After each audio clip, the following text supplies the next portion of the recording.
بہت زمانہ پہلے کنعان کی سرزمین میں یعقوب نامی بزرگ رہتے تھے جنہیں خدا نے بہت برکت دی تھی۔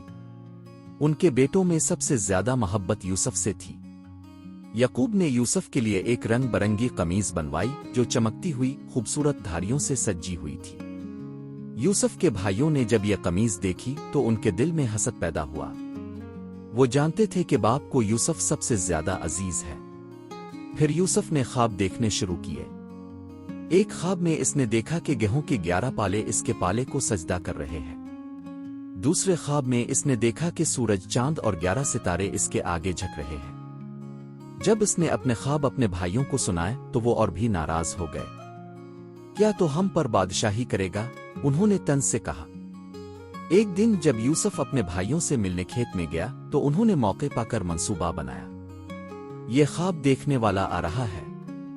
انہوں نے اسے پکڑ کر اس کی قمیض اتار دی، اسے ایک سوکھے کنویں میں پھینک دیا اور پھر چاندی کے چند سکوں کے عوض قافلے والوں کے ہاتھ بیچ دیا۔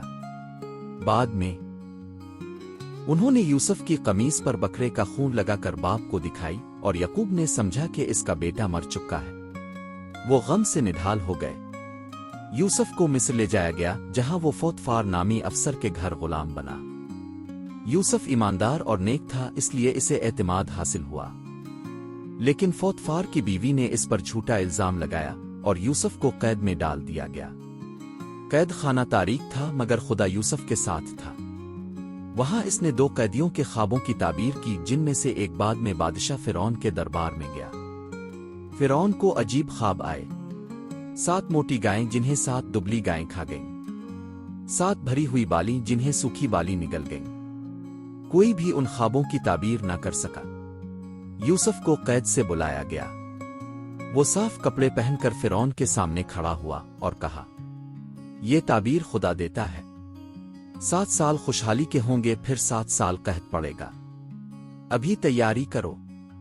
فرعون حیران رہ گیا۔ اس نے یوسف کو سارے مصر کا حاکم بنا دیا۔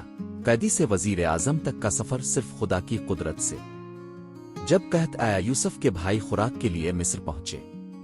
وہ اس کے سامنے جھکے اپنے بھائی کو پہچانے بغیر۔